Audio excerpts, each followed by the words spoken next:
That damned Reverend Willie Rose!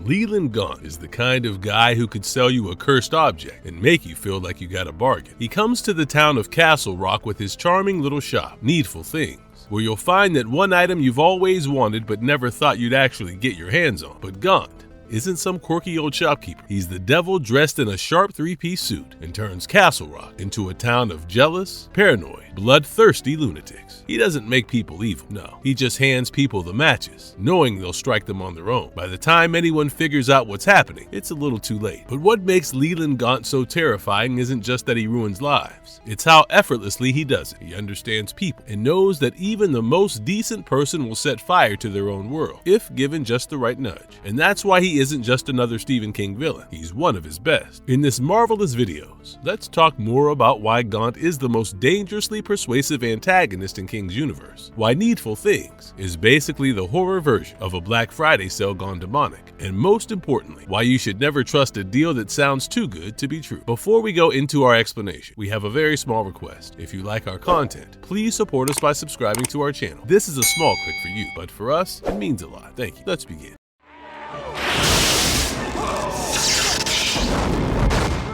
Who is Leland Gaunt? Devil? Demon?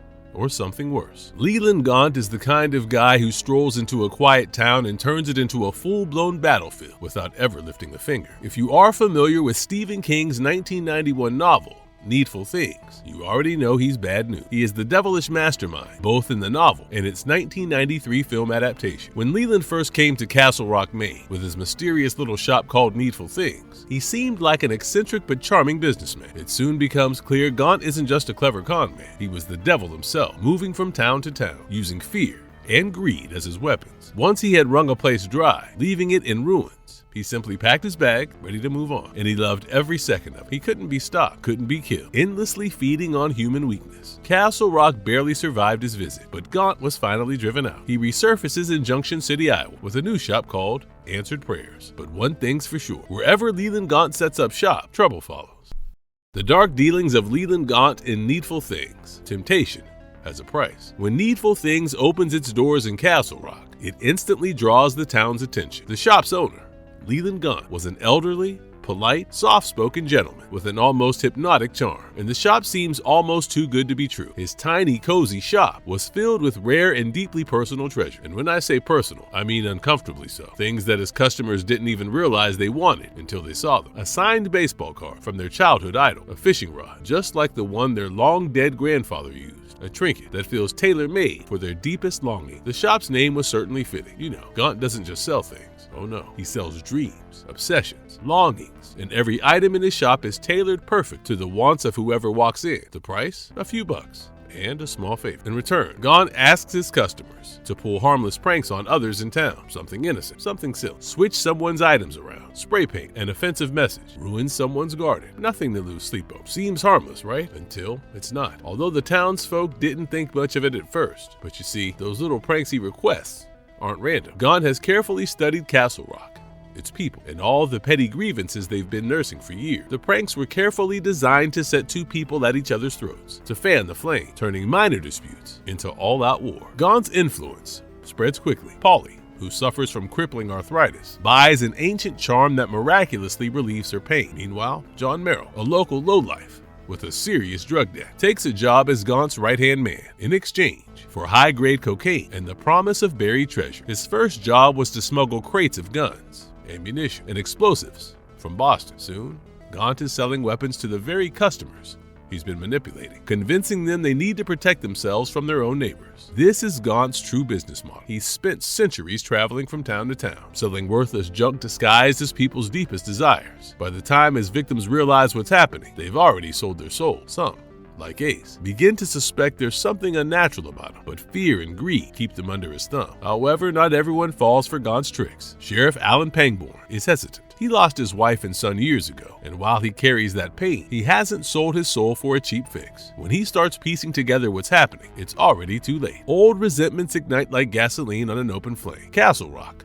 turns into a town-wide blood feud where everyone is convinced their neighbor has betrayed them. And Gaunt, well, He just sits back and enjoys the fireworks. Soon, the tension in Castle Rock reaches a breaking point. The town erupts into full-blown carnage, a full-scale riot. Homes and businesses burn. The streets run red with violence, littered with bodies. The town is eating itself alive. Even Needful Things itself is destroyed. But Gaunt isn't finished just yet. Before Gaunt can escape with his collection of stolen souls, Sheriff Alan Pangborn confronts him, using Gaunt's own enchanted trinkets against him. Alan weakens him, and for the first time, Gaunt loses control, just long enough for Alan to snatch Gaunt's valise, the little bag where Gaunt keeps his souls he's taken. Ultimately, people begin to realize that they were played. Realizing his game is up, Gaunt does what any great villain does. He grins, tips his hat, and leaves. But before he goes, he delivers one last ominous line. You've been a charming audience. Gaunt, however, escapes, but not before laying waste to what little remains of Castle Rock. As he flees, his black car warps into a horse-drawn wagon, his own body shrinking into that of a hunched figure. The town is left in ruins. Many are dead, and those who survive are left to piece together what remains of their shattered lives. And yet, somewhere miles away, in a quiet town in Iowa, Gaunt sets up a new shop, waiting for the next fool to walk through his doors. A fresh sign in the window reads, Answered Prayers. Its name different, but its purpose unchanged, because as long as there are people with desires, fears, and grudges, there will always be a needful thing. Leland Gaunt in Needful Thing, 1993, When the Devil Comes to Town. When Needful Things was adapted into a film in 1993, it faced a tough challenge, translating Stephen King's dense, slow-burn novel into a 2-hour movie. The answer? You don't. At least not without making some big sacrifices. While some elements of the book made it onto the screen intact, others were rushed, altered, or completely removed. One thing that did survive? Leland Gaunt's smooth, sinister charisma, thanks to the phenomenal performance of Max von Sydow. You know he's up to no good, but you almost want to make a deal with him anyway. From the moment he steps on screen, von Sydow is Gaunt. He's smooth, sophisticated, and unsettlingly polite, never raising his voice, never losing his calm. He oozes charm, but never lets you forget that there's something deeply wrong about him. Gaunt, in the book, is a master manipulator. His true nature is ambiguous. He might be the devil or just some ancient demon, possibly something even older and more insidious. However, the film speeds things up and makes it clear that Gaunt is Satan himself, complete with flashier tricks like eating a snake whole and conjuring flames with his hands, even showing his demonic form briefly at the end. In the book, Castle Rock's descent into chaos is slow and methodical. Gaunt carefully studies the town, feeding their fears, and manipulates people into turning against each other with small, seemingly meaningless pranks. The movie speeds this up dramatically. Instead of a gradual collapse, the town spirals into chaos almost immediate. One moment, Castle Rock is just a quiet main town. The next, people are at each other's throats. But one of the biggest changes involves Polly, Alan Pangborn's love interest. In the book, Polly is manipulated into buying a charm to cure her arthritis, but it also makes her emotionally vulnerable. The movie expands her role, giving her a direct confrontation with Gaunt. He taunts her, plays with her mind, and nearly drives her to turn against Alan. This change makes her a stronger character, but takes attention away from some of the town's other key characters. The climax is another area where the film opts for spectacle over subtlety. In King's version, Pangborn outsmarts Gaunt by using illusion and misdirection to force him to retreat. The movie, not so subtle. Castle Rock literally explodes in a fiery, over-the-top finale, with Gaunt watching with sadistic glee before being driven out. Instead of slipping away quietly like in the novel, he gives a full villain monologue, making it clear that he's off to another town for more of the same. It's dramatic, no doubt. It's a lot more Hollywood, and thus lacks the eerie, subtle finality of the book's ending, where Gaunt simply packs up, grins, and disappears, leaving behind the wreckage of yet another ruined town. While the critics were not kind to the film, some fans of King's work enjoyed the film. Unlike some of the bigger and more celebrated Stephen King adaptations, like The Shining and The Green Mile, Needful Things never really became a horror classic. It's not as iconic as Carrie or It, and lacks the iconic status of King's campier films, like Sleepwalker, despite its flaws. Needful Things isn't a bad movie, it's just a flawed adaptation. The heart of the story is still there, and there are some genuinely great moments, especially whenever von Sydow is on screen. Max von Sydow is fantastic. He alone makes the movie worth watching and delivers a performance that captures everything that makes Leland Gaunt such an unforgettable villain. Where the book leans into a more psychological horror approach, the film trades that with a more traditional supernatural thriller. It's fun, even campy at times, but at its heart, the core premise remains the same. People selling their souls for trivial desires, only to destroy themselves. films. So if you are a Stephen King fan or just want to see Max von Sydow deliver an unforgettable performance, then yes, Needful Things is worth a watch. But if you are looking for a truly terrifying, faithful adaptation of King's novel, you might be better off sticking with the book.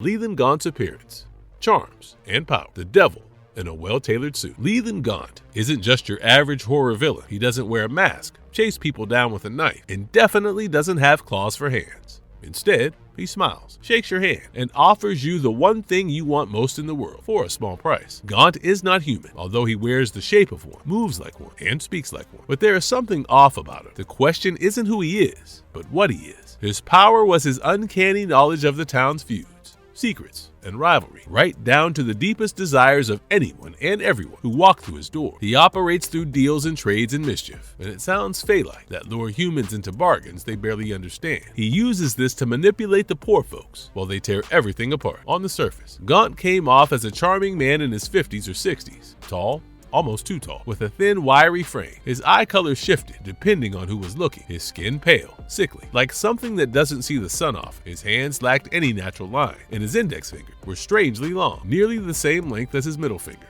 Hints throughout King's multiverse suggest Gaunt might be an avatar of Nyarlathotep, a chaos-worshipping entity. But in the film adaptation, he is straight up Satan himself. Gaunt is not, and never was, human. Leland Gaunt doesn't need strength or direct violence. His mind is his weapon, but he does have supernatural skills that allow him to push the envelope. Gaunt knows exactly what makes people tick. He understands their wishes, insecurity, and grudges, using this knowledge to turn them against each other. He makes small favors seem all too harmless, getting people to do seemingly innocent pranks that escalate into total chaos. He sows paranoia, distrust, and mad. Gaunt can also make people see things that aren't there. His victims often start seeing threats that don't even exist. And in case you are wondering, yes, he can't be killed by normal means. When confronted, he just packs up and moves on. That's what you get when you have been doing something for centuries. You get pretty darn good at it.